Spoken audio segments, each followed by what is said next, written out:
Hello વિદ્યાર્થી મિત્રો, તો અત્યાર સુધી આપણે ભણ્યા હતા ચિત્રકલા, હવે જોઈ રહ્યા છીએ લલિત કલા.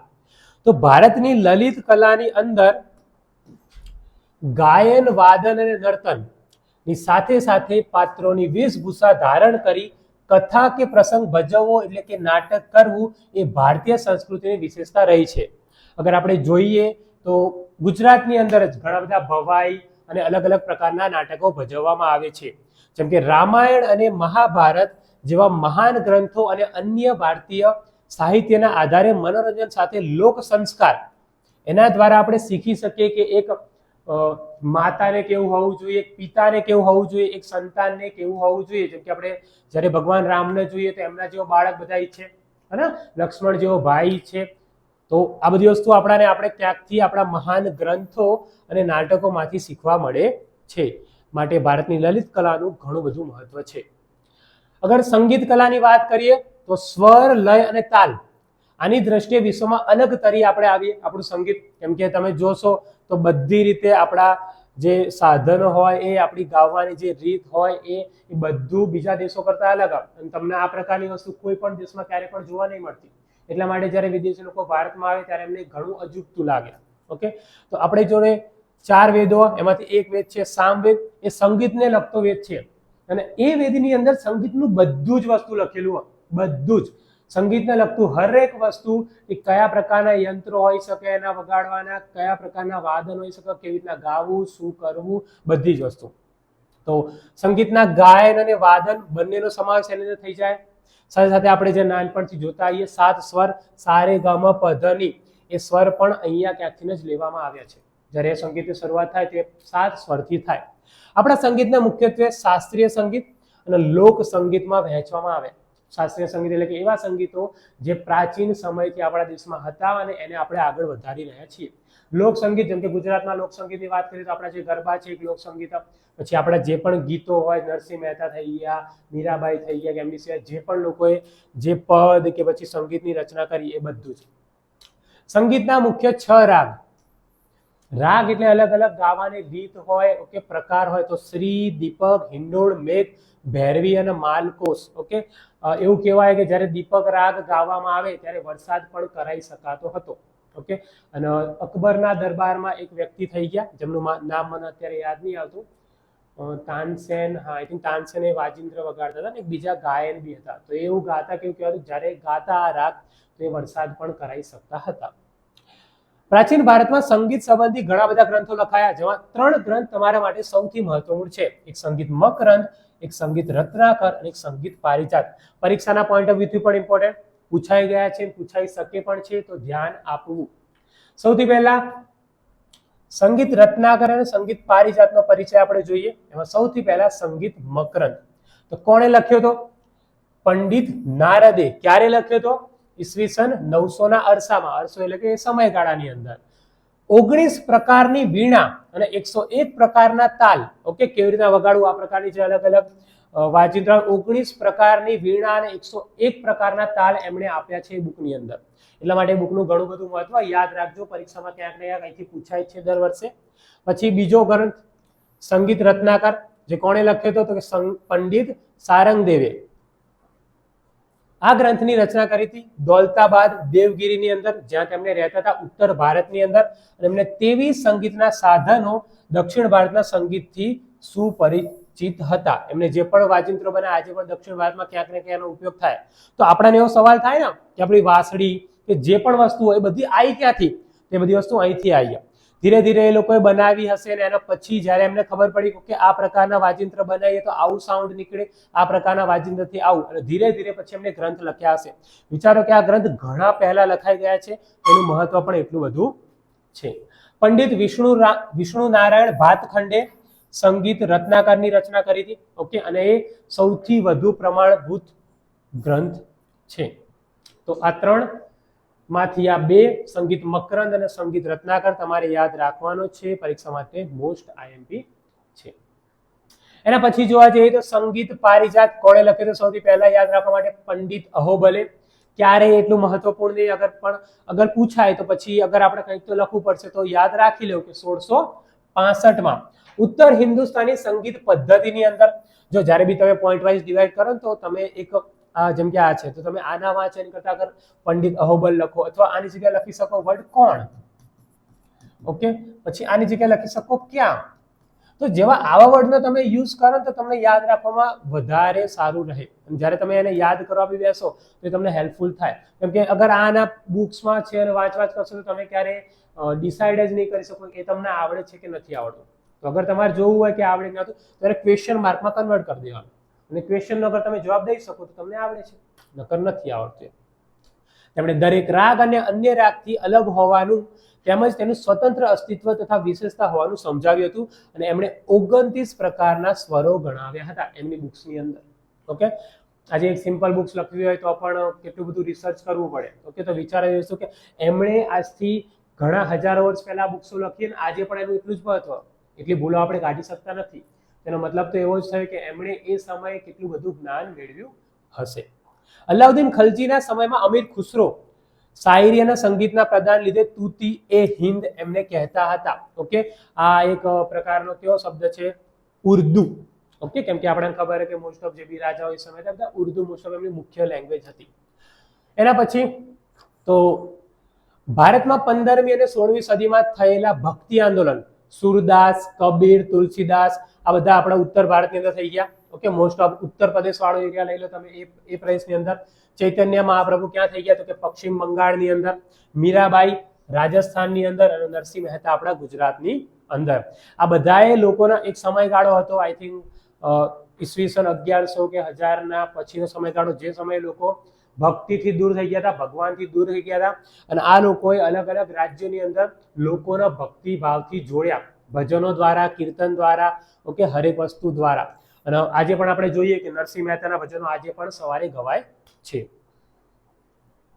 15મી સદીમાં સ્વામી હરિદાસના શિષ્ય હતા બૈજુ બાવરા અને તાનસેન. આ બંનેની હમણાં હું વાત કરી રહ્યો હતો જ્યારે હું કહી રહ્યો હતો ત્યારે. સ્વામી હરિદાસની સ્ટોરી મેં તમને લાસ્ટ યર પણ કીધી હતી કે અકબરના દરબારમાં હતા તાનસેન અને તાનસેને જ્યારે ગાયું તો અકબરે એવું કીધું કે ભાઈ તમારાથી બેટર કોઈ ગાઈ શકે એમ જ નહીં. ત્યારે એમણે એવું કીધું કે મારા જે ગુરુ છે ને એ મારી કરતા પણ સારું ગાય છે. અને હરિદાસે અંધ હતા, યાદ રાખજો, એમને આંખો નથી. અને હરિદાસ કોઈની માટે ગાતા પણ નહીં. એમણે કીધું હું ખાલી એક જ વ્યક્તિ માટે ગાઉં ને, એ છે મારા ભગવાન શ્રી કૃષ્ણ. તો અકબરને એવું થયું કે ભાઈ અગર તમે આવું ગાઓ તો પછી એમણે કેવું ગાતા હશે ને. બંને ગયા સ્વામી હરિદાસ જોડે કપડાં બદલીને, ભેસ બદલીને. ઓકે, અને પછી તાનસેન એમને કહે છે કે તમે ગાશો મારી માટે? તો એમને ના પાડી દે હરિદાસ કે ભાઈ હું તો કોઈની માટે ગાતો નથી, મેં બહુ જ પહેલા ગાવાનું બંધ કરી દીધું, હું તો ખાલી મારા ભગવાન માટે ગાઉં છું. અને પછી શું કરે કે તાનસેન હાથે કરીને જે વાજિંત્ર હોય ખોટું વગાડે. તો પછી સ્વામી હરિદાસ ગુસ્સે થઈ જાય અને પછી એ અસલી કેવી રીતના વગાડવું જોઈએ વગાડે છે. અને ત્યારે પછી અકબરે જોવે છે ને એમને ખબર પડે છે કે સ્વામી હરિદાસ એ એમના શિષ્ય કરતા પણ સારું ગાય છે. તો એ એમની સ્ટોરી હતી. તાના રીરી વિશે આપણે પહેલા પણ ભણી ચૂક્યા છીએ, જેમને ગુજરાતી સંગીત બેલડી કહેવામાં આવે કે એમને પણ ઘણું સારું ગાતા હતા. નૃત્ય કલા તો સંસ્કૃત શબ્દ નૃત ઉપરથી નૃત્ય કરવું, એના ઉપરથી આ શબ્દની ઉત્પત્તિ થઈ. નૃત્ય તાલ અને લય સાથે સૌંદર્યની અનુભૂતિ છે. અહીંયા તમે જોઈ શકો છો. ઓકે, સૌંદર્યની સાથે તાલ અને લય, જે ડાન્સ આજકાલ આપણે કરીએ એ અને આની અંદર જમીન આસમાનનો ફરક છે. ઓકે, અહીં એક શૈલી હોય, કેવી રીતના ગાવું, કેવી રીતના હાથ તમારે ફેરવા, હરેક વસ્તુ પહેલેથી ડિસાઇડેબલ હોય છે. નૃત્ય કલામાં આદિદેવ ભગવાન શિવ નટરાજ મનાય છે, જે એમનું શિલ્પ અહીંયા આપેલું છે. ઓકે, આ વાળું. અને અસલીમાં પણ છે, આઈ થિંક દક્ષિણ ભારતની કોઈ મોટી છે એની અંદર આવી છે, રિયલમાં ઉત્તર ભારતમાં નથી. નટરાજ શિવે પૃથ્વીવાસીઓને નૃત્ય કલા શીખવા માટે સ્વર્ગમાંથી પૃથ્વી પર આ કલા સર્વપ્રથમ લાવ્યા હોવાની માન્યતા છે. ભારતીય શાસ્ત્રીય નૃત્યમાં ભરતનાટ્યમ, કુચીપુડી, કથક, કથકલી, ઓડિસી અને મણિપુરી એ મુખ્ય પ્રકાર છે. યાદ રાખજો, એક એક કરીને બધા જ ભણવાના થશે, પરંતુ આપણાને યાદ હોવા જ જોઈએ. સૌથી પહેલું ભરતનાટ્યમ, તો ક્યાંનું છે? રાજ્ય યાદ રાખજો, તમિલનાડુનું તાંજોર જિલ્લો.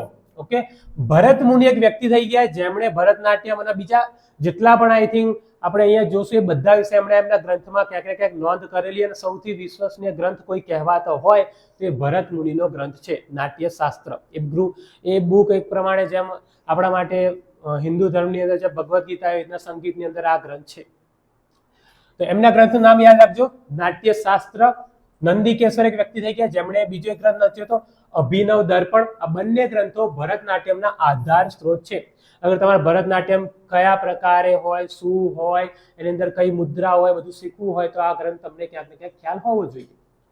મૃણાલિની સારાભાઈ કોણ છે? આ વિક્રમ સારાભાઈના બહેન કે એમના વાઇફ કોણ હતા? બોલો જલ્દી. એમના વાઇફ હતા. અહીંયા જ એમનો આપણો રિવરફ્રન્ટ જોડે જ એમનું ઘર છે. ત્યાં કોઈ રહેતું નથી, પરંતુ એમને ત્યાં રહેતા હતા. ના, ગોપી કૃષ્ણ ઉપરાંત ફિલ્મ ક્ષેત્રની જાણીતી અભિનેત્રી વૈજયંતી માલા અને હેમા માલિની પણ આ પ્રાચીન પરંપરાનો વારસો જાળવનારા ગણાય છે. એમને એ વસ્તુ શીખ્યા હતા એમના સમયની અંદર.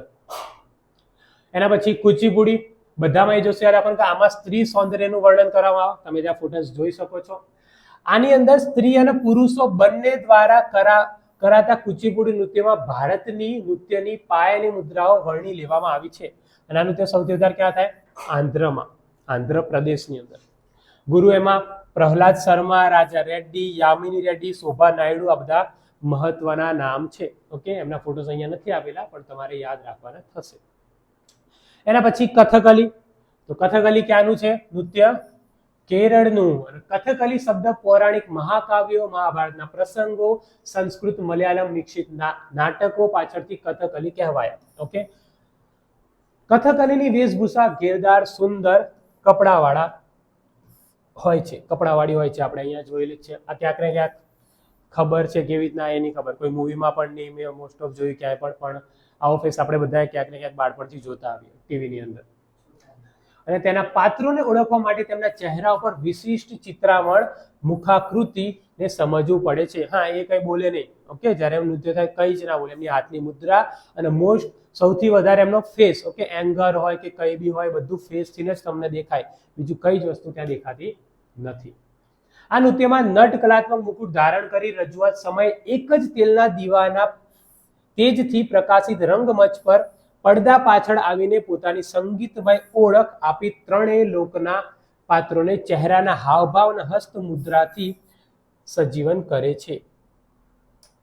ચહેરાના હાવભાવ યાદ રાખજો. ખાલી એમના હેન્ડ અને એમનો ફેસ એનાથી જે બધી વસ્તુ બતાવે, એની સિવાય ક્યાંય પણ બોલતા પણ નથી. અને મોસ્ટ ઓફ એક દીવો હોય અને પડદો હોય ને પડદા ઉપર આખે એમનો પડછાયો પડતો હોય ને એની અંદર દેખાય. આપણે એમનો વિડીયો જોઈશું પણ અત્યારે યાદ રાખજો. કેરળના કવિ થઈ ગયા શ્રી વલ્લભ થોડ. ઓકે, પછી કલામંડલમ કૃષ્ણ પ્રસાદ, શિવા રામન, આ બધા મહત્વના વ્યક્તિ હતા કથકલીના. યાદ રાખજો કે આમાં આવા હું તમારે કોઈ હેલ્પ નહીં કરી શકતો નામ યાદ રાખવામાં. તમારે નામ એમને યાદ રાખવા જ પડશે ને ત્યાં ઓપ્શન નથી. બની શકે કે આપણે અહીંયા એમના ફોટા રાખીએ પણ મે બી ફોટોસથી બી એટલું બધું યાદ નહીં રહે તમને, તો નામ તો પ્રોપરલી યાદ રાખવા જ પડશે. કથક. કથક કરે સો કથક કહાવે. ઓકે, કથક ક્યાંનું છે? ના,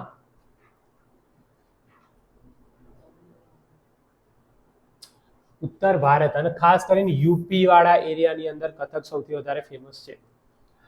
મહાભારતમાં શ્રી કૃષ્ણ અને ગોપીઓ સાથેના નૃત્યોની કથાઓ આધારિત કથક નૃત્યનો વૈષ્ણવ સંપ્રદાય શૃંગાર ભક્તિ દ્વારા ઉત્તર ભારતમાં વિકાસ થયો હતો. તેમાં એક પગ પર ગોળ ગોળ ફરવું, નૃત્યના પ્રસંગો પ્રદર્શિત કરવા, આ બધી વસ્તુનો સમાવેશ થાય. તમે જોઈ શકો આ ફોટો તો છે જ પણ એની સિવાય ઘણું નોર્મલ હોય. અગર તમે રામાયણ જોતા હો જ્યારે મતલબ કયું રાજ્ય ઉત્તર પ્રદેશની અંદર જ્યારે પેલો આપણા શું કહેવાય ભગવાન રામનો જન્મદિવસ આવે, રામનવમી આવે ત્યારે જે નાટક થતા એમાં તમે જોઈ શકો એ કથક નૃત્ય જ હોય છે. એ દેખાડે પણ છે ત્યાં.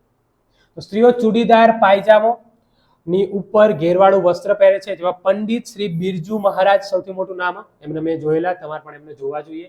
સિતારા દેવી, કુમુદની લાખિયા, આ મહત્વના વ્યક્તિઓ છે. મણિપુરી નૃત્ય. તો મણિપુરનું પ્રજા દરેક ઉત્સવ પ્રસંગે નૃત્ય કરે. એમના કપડા સૌથી યુનિક. ઓકે, આપણા અગર જેટલા પણ નૃત્ય જોવા જઈએ એમાં સૌથી અગર યુનિક કોઈના કપડા હોય તે મણિપુરીના છે. શ્રી કૃષ્ણની બાળ લીલા અને રાસ લીલા પર આધારિત છે મણિપુરી નૃત્યમાં લાસ્ય અને તાંડવ. આ બે શબ્દનો મતલબ એવો થાય, એક તાંડવ તો આપણા બધાને ખબર છે જે ભગવાન શિવે પણ કર્યો હતો, ગુસ્સાવાળો રૂપ, અને લાસ્ય એટલે કે રાસ લીલાવાળું રૂપ જેમાં પ્રેમવાળું રૂપ હોય એ. આ નૃત્ય સમયે રેશમનો બ્લાઉઝ પહેરીને કમરે પટ્ટો બાંધવામાં આવે છે. ઘેરદાર લીલા રંગનો ચણિયો એટલે જેને કુમીન પણ કહે, આ શબ્દ યાદ રાખજો, તમારા માટે આઈએમપી છે, પરીક્ષામાં પૂછી શકે, એ પહેરવામાં આવે છે. ઓકે, બ્લાઉઝ આવી રહ્યું ના કુમીન. ગુરુ આમોબિસિન આતોમ્બોસિંગ, ગુરુ બિપિન સિન્હા, નૈના ઝવેરી અને નિર્મલ મહેતા આ બધા મહત્વના વ્યક્તિ છે. આમાં તમે 3 નામ યાદ રાખો તો પણ ચાલે. ઓકે, એટલું જરૂરી કે બધા નામ તમને યાદ હોય, પરંતુ પૂછે તો પછી યાદ હોવું જોઈએ.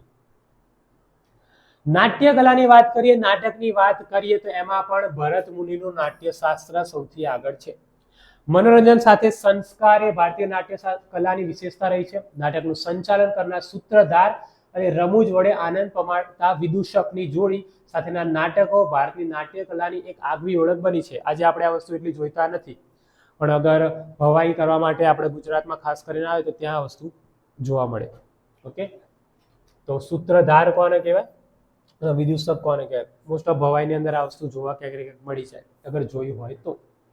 નાટ્ય કલા નાટ્ય લેખન અને મંચન દ્વારા રંગમંચ પર દ્રશ્ય અને શ્રાવ્ય, દ્રશ્ય અને શ્રાવ્યનો મતલબ થાય અને સાથે સાથે અભિનય. ઓકે, અભિનય એટલે કે એક્ટિંગ કરવી, દ્રશ્ય એટલે કે જોઈ શકાય, શ્રાવ્ય એટલે સાંભળી શકાય, એટલે કે આ લોકો બોલતા પણ હોય છે. આગળ આપણે જેટલા પણ જોઈએ એમાં એ લોકો એમની હાથની મુદ્રાઓ અને મોઢાના ફેસના એક્સપ્રેશન દ્વારા જ બધી વસ્તુને એક્સપ્લેન કરે. અહીંયા એવું હોતું નથી. મોસ્ટ ઓફ એવું સમજી લો કે એક મૂવી પણ એ કોઈ સ્ક્રીનની અંદર નથી ચાલી રહી. ઓકે, તમારી સામે જ ભજવતા હોય છે. લોક શિક્ષણ કરતી ભારતની આ પ્રાચીન કલા, આ કલામાં તમામ કલાકારોનો સમન્વય હોવાનું વર્ણવતા ભરત મુનિએ નોંધ્યું છે કે એવું કોઈ શાસ્ત્ર નથી, એવું કોઈ શિલ્પ નથી, એવી કોઈ વિદ્યા નથી અને એવું કોઈ કર્મ નથી જે નાટ્ય કલામાં ના હોય. નાટકમાં બધી જ વસ્તુનો સમાવેશ થાય. ઓકે, તમારે કેવી રીતના બોલવું જોઈએ, કેવી રીતના તમારે એક્સપ્રેશન દેવા જોઈએ, ક્યાં રૂકવું, હરેક વસ્તુ. ઓકે, જ્યારે તમે કરો ત્યારે ખબર પડે. આપણે આપણી સ્કૂલમાં કોઈ નાટક રાખેલું હોય અને બાળકો પછી પાર્ટિસિપેટ કરતા હોય તો આપણે જ્યારે એમને દૂરથી જોઈએ ને તો આપણે કદાચ ચલો એ લોકો સારી એક્ટિંગ નહીં કરી રહ્યા, પણ ત્યાં સ્ટેજ ઉપર જઈને વસ્તુ કરવી અને અહીંયાથી જોવું એમાં જમીન આસમાનનો ફરક હોય. ઓકે, અમે થોડું 2 વર્ષથી કરીએ એટલે થોડો ખ્યાલ છે, બાકી લાગે એક ડાયલોગ તમે ભૂલી જાઓ તો તમારા ડાયલોગ ઉપર આગળ તમારા પછીના 3 વ્યક્તિ ડિપેન્ડન્સ હોય પૂરેપૂરા. કેમ કે એ લોકો એવું વિચારે કે અગર આ ડાયલોગ વ્યક્તિ બોલશે તો હું એના ડાયલોગનો આન્સર દઈ દઈશ. અગર એ ભૂલી જાય પછી તમારે ત્યાં એ વસ્તુને સંભાળવી પડે. તો નાટક ક્યારેક ને ક્યારેક સ્કૂલમાં ક્યાંક મોકો મળે, કોલેજમાં જઈને તો હરેક ટ્રાય કરું, એવું ના વિચારું કે મતલબ એમાં શું થઈ જવાનું. ભરત મુનિ રચિત પ્રથમ નાટકનું કથાનક હતું દેવાસુર સંગ્રામ. નાટકનું નામ છે. સંસ્કૃત સાહિત્યમાં મહાકવિ ભાસે મહાભારત આધારિત કર્ણભાર, ઉરુભંગ, દૂત વાક્યમ જેવા નાટકોનો વારસો આપણને આપ્યો. કર્ણભારમાં કર્ણની વાત છે, જ્યારે મહાકવિ કાલિદાસના અભિજ્ઞાન, શાકુંતલમ, વિક્રમોર્વશિયમ અને માલ વિતરાગની મિત્રમ નાટકો સૌથી વધુ જાણીતા. ઓકે, અને આ બધા નાટકો આપણે તો નહીં વાંચ્યા ઇન્ડિયાની અંદર, પણ વિદેશી લોકો વાંચે, ખાસ કરીને કાલિદાસનું. ઓકે, એક વ્યક્તિ એવો બી હતો જેમને એમનું નાટક વાંચ્યું હતું, પછી એ નાટક એમને એટલું ગમ્યું, એટલું સારું લાગ્યું કે એ ગ્રંથ એમને પોતાના માથા ઉપર મૂકીને નાચી રહ્યા હતા એ વ્યક્તિ. અગર ક્યારેક આગળ આવશે તો હું તમને એમનું નામ બી કહીશ અને યાદ પણ કહીશ. ગુજરાતની વાત કરીએ તો ગુજરાતમાં અગર કોઈનું સૌથી વધારે નામ આવતું હોય તો એ છે જય શંકર સુંદરી. આઈ થિંક એમનો ફોટો નહીં આપ્યો હોવો જોતો હતો, આપ્યો તો વધારે સારું હતું. એ વ્યક્તિ હતા જેમણે ગુજરાતની અંદર નાટક કલાનો વિકાસ કર્યો. આજથી અગર 150 વર્ષ પહેલાની વાત કરીએ ને તો મનોરંજનનો પર સૌથી મોટું કોઈ સાધન હતું તો એ હતું નાટક. નાટક પહેલા ગામડે ગામડે લોકો જતા, શેરીએ લોકો જતા, નાટક દેખાડતા. મજાક નહીં કરતા, જેટલો ક્રેઝ અત્યારે કોઈ નવી મૂવી આવવા હોય ને એનાથી 10 ગણો ક્રેઝ એક નાટકનો હતો. ગામના લોકો રાત્રે ખાઈને પછી એક જગ્યાએ ચોકમાં ભેગા થાય અને પેલા નાટક ભજવવાવાળા આવે ને એ લોકો નાટક ભજવા, એટલા સાયલેન્ટલી એ લોકો એને જોઈ રહ્યા, કેમ કે એ સમય નતા મોબાઈલ, નથી ટીવી, નતા કોઈ બીજા મનોરંજનના સાધનો. ઓકે, તો આ ઉપરાંત અમૃત નાયક, બાપુલાલ નાયક, પ્રાણ સુખ નાયક, દીના પાઠક, જસવંત ઠાકર, ઉપેન્દ્ર ત્રિવેદી. ઉપેન્દ્ર ત્રિવેદી સાંભળ્યું? ઉપેન્દ્ર ત્રિવેદી આઈ થિંક એમના ભાઈએ જે રાવણ બન્યા, જે રામાયણની અંદર જે અસલીમાં છે ને એમના ભાઈ. પ્રવીણ જોશી અને સરિતા જોશી, દીપક ગીવાલા વગેરેનો ફાળો પણ નોંધપાત્ર ગણાય. દેશી નાટક સમાજ અને અન્ય નાટ્ય સંસ્થાઓનો ફાળો પણ નોંધ્યો છે. આ બધા અલગ અલગ સમાજ હતા જેમાં ગ્રુપ હતા એક પ્રકારના, ગ્રુપ અલગ અલગ જગ્યાએ જતા અને અલગ અલગ જગ્યાએ નાટકો ભજવતા. આજે આપણને એ વસ્તુ જોવા નહીં મળતી, પણ ક્યાંક ને ક્યાંક અગર જોવા મળી જાય તો જોવું જોઈએ, કેમ કે એમાં ઘણી મહેનત પણ હોય, મજા પણ હોય અગર તમે ઇન્ટરેસ્ટ લઈને જોવો તો. ભવાઈ, ઓકે, જેની આપણે હમણાં વાત કરી હતા, ભાવ પ્રધાન નાટકો. ભવાઈએ અસાઈ ઠાકર દ્વારા શરૂ કરેલ ગુજરાતની આશરે 700 વર્ષ જૂની વિશિષ્ટ પ્રકારની નાટ્ય કલા છે. સસ્તા ખર્ચે લોક શિક્ષણ સાથે મનોરંજન કરતી આ નાટ્ય કલાને સોલંકી યુગમાં પ્રોત્સાહન મળ્યું હતું. સમજી લો કે સોલંકી યુગના સમયથી ભવાઈ આવી રહી છે, ઓકે. અને ભવાઈમાં ઘણું બધું હોય, એમાં એક મેસેજ પણ છુપાયેલો હોય, સાથે સાથે હસી મજાક પણ હોય, અલગ અલગ કેરેક્ટર હોય, અલગ અલગ પાત્રો હોય, યાદ રાખજો. તો મોટા ભાગે પડદા વિના ભજવાતા નાટકો, હળવી શૈલીના રમૂજો, ભૂંગળ વાદ્ય એટલે કે જે શરણાઈ અને લાંબા લાંબા વાદ્ય હોય, બધા ભૂંગળ વાદ્ય, સંગીત પ્રધાન નાટકો અને વેશ, જેમ કે રામદેવનો વેશ, રામદેવ પીર, ઓકે, એમનો વેશ. અમે એક વ્યક્તિ રામદેવ પીર બન્યા પછી એમનો કોઈ પ્રસંગ હોય, જેમ કે રામદેવ પીરમાં એક પ્રસંગ આવે કે એમને એક રાક્ષસને મારા, તો એ ભજવવામાં આવે કે હું મારા જ્યારે મામાના ઘરે ગયો તો ત્યારે મેં આ વસ્તુ ત્યાં જોઈ હતી. બાકી મેં મારા લાઈફમાં ત્યારે પણ કોઈ વેશ જોયો નથી. તો આ બધી વસ્તુ ભજવવામાં આવે. મોસ્ટ ઓફ તમને ગામડા સાઈડ આ વસ્તુ વધારે જોવા મળે, શહેરોમાં તો આઈ થિંક ક્યાંય પણ રહ્યું નથી. ભવાઈમાં વિષય વસ્તુમાં સામાજિક કુરિવાજોના પ્રતિકારનો પણ સમાવેશ થાય. ગુજરાતમાં કન્યા કેળવણી, બેટી બચાવો જેવા કાર્યક્રમો, રંગલા અને રંગલી જેવા પાત્રો સાથે ભવાઈ નાટ્ય પ્રયોગો યોજાય છે. ભવાઈ ભજવનાર ભવાયાઓ ભૂંગળ વગાડી માતાજીની સ્તુતિ કરે, એ લોકો આરતી કરે શરૂઆતમાં પણ અને આઈ થિંક લાસ્ટમાં પણ. ગુજરાતના આગળ લોક નૃત્યોની વાત કરીએ તો અલગ અલગ જિલ્લાઓની અલગ અલગ જોવા મળશે. આદિવાસીઓના અલગ નૃત્યો છે, બધા આપણે ભણવાના થાય ને બધા તમારે યાદ રાખવાના પણ થાય. તો ચલો શરૂ કરીએ. ગુજરાતની ઉત્સવ પ્રિય પ્રજાની વિવિધ કોમો અને જાતિઓમાં રૂઢિઓ, રીતિ રિવાજો અને પરંપરાઓ મુજબના લોક નૃત્યો જોવા મળે છે. આવા નૃત્યોમાં આદિવાસી નૃત્યો, ગરબા, રાસ અને અન્ય લોક નૃત્યો ગણાવી શકાય. તહેવારો, લગ્ન પ્રસંગો અને મેળા વગેરે પ્રસંગોએ આવા નૃત્યો જોવા મળે છે. આપણે એક એક કરીને બધા જોઈશું. અને જ્યારે તમે આના વિડીયો જોશો ત્યારે તમને વધારે ખ્યાલ આવશે કે ગુજરાતની અંદર જ કેટલા અલગ અલગ પ્રકારના વિવિધ નૃત્યો છે. તો આદિવાસી નૃત્યથી ચાલુ કરે તેમના લગ્નો, દેવી દેવતાને ખુશ કરવા માટે મેળાઓમાં નૃત્યો મોસ્ટ ઓફ જોવા મળે તમને. વર્તુળાકારે ફરતા ફરતા ઢોલ અને રૂઢિ મુજબના મંજીરા, થારી, તૂર, પાવરી, તંબુરા વગેરે વાજિંત્રો એ લોકો વગાડે અને સાથે સાથે એ લોકો ગાય. આવા નૃત્યમાં ચાળો તરીકે જાણીતા નૃત્યમાં મોર, ખિસકોલી અને ચકલી જેવા પક્ષીઓની નકલ કરતા હોય છે. એ લોકો નાચતા નાચતા આવી રીતના ચકલીની જેમ બિહેવ કરે. આપણે લાગે થોડું હજી પણ એમના ત્યાં એ વસ્તુ હજારો વર્ષોથી આની ચાલતી આવતી હશે. તેમના માટે એમના કલ્ચરની વસ્તુ, ઓકે. તો ઘણું અલગ છે ગુજરાતને. જ્યારે પણ કોઈ વિદેશી લોકો ફરવા આવે તેમને આ બધી વસ્તુ જોવી ગમે. કેમ જોવી ગમે? કેમ કે એમને ત્યાં વસ્તુ જોવા જ નહીં મળતી. ડાંગમાં પણ આવો માળીનો ચાળો, ઠાકરિયા ચાળો.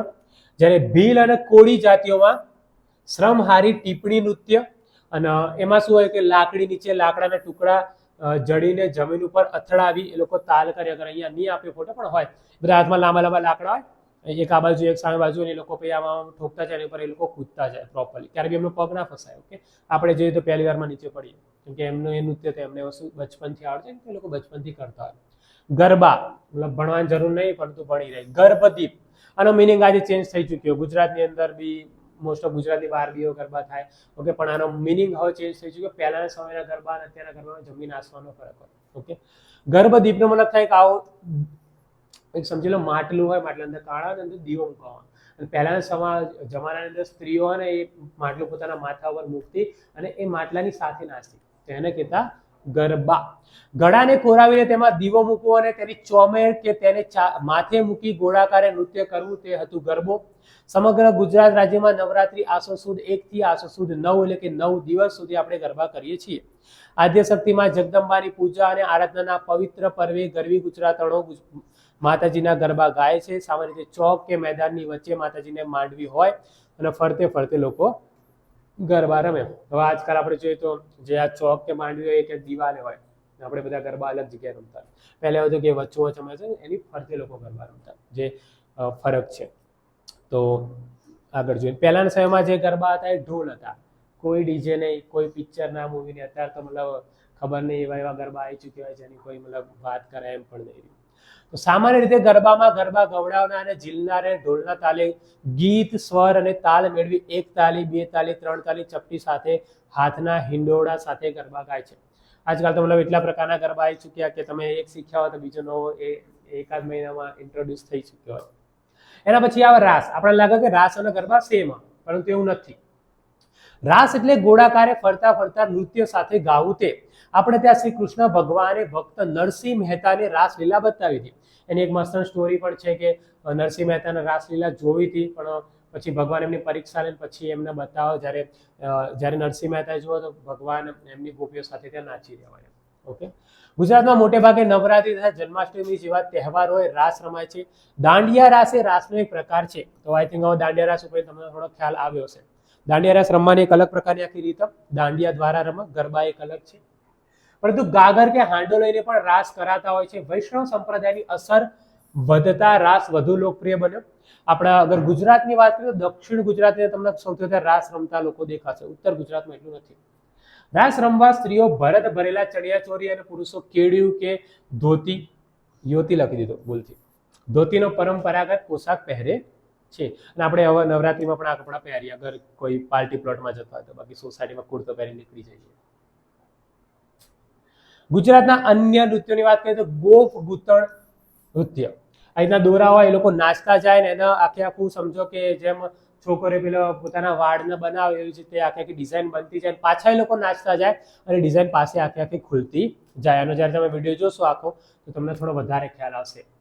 તો આ નૃત્યના ઢોલ વગેરેના સંગીતના તાલે માંડવો, થાંભલો અને વૃક્ષ સાથે દોરી બાંધી તેના છેડા નીચે સમૂહમાં ઉભેલા નાચનાર પકડેલા હોય. એ લોકો આવી રીતના નહીં હોતા, આ બધો આ વાળો દોરાનો પાટલો તો ખાલી એ લોકોના હાથમાં એ દોરા હોય અને એ લોકો નાચતા જાય ને એનો ફેરવતા જાય. એક જણા આમ જાય, એક જણા આમ જાય ને એ ગૂંથાતું જાય, પછી નાચતા જાય ને એ આખું ખુલતું પણ જાય. તેના છેડા નીચે સમૂહમાં ઉભેલા નાચનાર પકડીને વેલ આકારે એક અંદર એક બહાર એમ ગોળ ફરતા જઈ ગૂંથણી બનાવે છે અને છોડે છે. ઓકે, આપણને લાગે કે એમાં શું મોટી વાત, પરંતુ એ ચલો બનાવી તો લીધું ગમે તે આડ્યું કે એને ખોલવું એટલું જ મુશ્કેલ બની જાય અગર ધ્યાન ના આપીએ તો. સિદ્ધિઓનું ધમાલ નૃત્ય તો મૂળ આફ્રિકાના લોકો હતા. આ પ્રોપર એમનું ગામ, મજાક નહીં કરતો, તમે અગર જોશો એ અત્યારે બી આફ્રિકા જેવા જ દેખાય. ગુજરાતની અંદર એક આખું ગામ. અને ક્યારેક ક્યારેક અગર તમે ઇન્સ્ટાગ્રામમાં જોશો ને તેમની રીલ પણ તમારી સામે આવી હશે. લોકો ગરબા રમતા ને આપણને એમને જોઈને અજીબ લાગે કે આ લોકો અહીંયા ક્યાંથી આવી ગયા, પણ એ આફ્રિકાના નહીં, ગુજરાતની અંદર છે ને ઘણા વર્ષોથી. ઓકે, કોઈ 50 વર્ષની વાત નહીં, ઘણા વર્ષોથી એ લોકો અહીંયા રહી રહ્યા. મૂળ આફ્રિકાના અને ગીરની મધ્યમાં હાલના જાંબુરમાં વસેલા સિદ્ધી લોકોનું આ નૃત્ય. જ્યારે મસીરા એટલે કે નાળિયેરના કોચલાના કોળીઓ ભરી તેના ઉપર કપડું બાંધે લોકો. અહીંયા આગળ આલેલું આવી રહ્યું. ઓકે, એનો એક ઢોલની જેમ ખખડાવા અને એની સાથે સાથે એ લોકો મોર પીછનું ઝુંડ અને નાના નાના ઢોલકા અને ગોળાકારે ફરીને એ લોકો ગાયા. હોહોના આરોહ અવરોહ સાથે ગવાતા નૃત્યના પહાડો અને જંગલના ઘેરા પડછંદો ઉઠતા હોય તેવું લાગે છે. મતલબ એ લોકો મોસ્ટ ઓફ જંગલવાળા એરિયાની અંદર. તો આપણે અગર જોઈએ તો આદિવાસી લોકો હો ને એ લોકોના અવાજ થોડા પ્રકારના અલગ હોય. મોસ્ટ ઓફ એમનું જીવન પર્વતો, જંગલ અને પક્ષીઓ સાથે સૌથી વધારે જોડાયેલું. એટલે એમના અગર આપણે તો જોયા નહીં એટલા, અગર તમે આદિવાસી નૃત્ય જોશો ને તો એમના અવાજ કેવા હોય ખબર, હંમેશા પક્ષીઓ જેવા અવાજ. આપણને થોડું અજીબ લાગે છે, પણ રિયલમાં એમનો જે અવાજ એ પક્ષીઓ સાથે જોડાયેલો, કેમ કે એમના પૂર્વજો પક્ષીઓ પ્રાણીઓની સાથે જંગલની અંદર રહેતા હતા. આજે આપણે જોઈએ તો આપણે તો ડરીએ, પણ એ લોકો એમની સાથે રહેતા હતા, એટલા માટે એમનું જીવન પક્ષીઓના અવાજોથી પણ ભરેલું છે. પક્ષીઓના અવાજની નકલ કરતા સમૂહમાં નૃત્ય કરે છે. નૃત્યનું નામ પણ યાદ રાખજો, ધમાલ. મેરાય નૃત્ય, પઢાર નૃત્ય તથા કોળીઓ અને મીરના નૃત્ય. બનાસકાંઠા વાવ વિસ્તારમાં સરખડ અને ઝુંઝાડી જેવા ઘાસમાંથી તોરણ જેવા ઝુમખાનો મેરાયો ગુતી ઢોલના અવાજ અને તલવારના દાવપેચ જેવું નૃત્ય એટલે મેરાયો નૃત્ય. અહીંયા આપેલું જ છે થોડું. ઓકે, તમે જોઈ શકો છો. સુરેન્દ્રનગર વગેરે વિસ્તારમાં પઢાર જાતિના લોકો દ્વારા પઢાર નૃત્યમાં દાંડિયા અને મંજીરા સાથે લય અને તાલ સાથે શરીરને જમીન સરસું લઈ એ લોકો નીચે બેસે, પાછા ઊભા થાય. એક પ્રકારનું બેઠણી કહેવાય એને. ઓકે, એ લોકો કૂદીને બેસે ને પાછા ઊભા થાય, એક નૃત્ય છે અલગ પ્રકારનું. સાગરના મોજા કે એ મોજા ઉપર હિલોડા લેતા વહાણ જેવું દ્રશ્ય આપણને એ સમયે જોવા મળે છે. એના પછી જોવા જઈએ તો સૌરાષ્ટ્રમાં કોળીઓના કોળી નૃત્ય. તેઓ માથે મધરાસ્યો એટલે કે માથે બાંધવાનું રંગીન કપડું. ઓકે, અહીંયા ફોટો તમને આપેલો છે. આંટીવાળી ગોળ પાઘડી અને તેને છેડે આભલા ભરેલું લીલા પટ્ટાનું બાંધણું, કેળે રંગીન ભેટ પહેરીને આ નૃત્ય કરે છે. એમના કપડા થોડા ડિફરન્શિએટ હોય બીજા કરતા, બાકી નૃત્યમાં કોઈ એટલું ડિફરન્શિએટ નથી.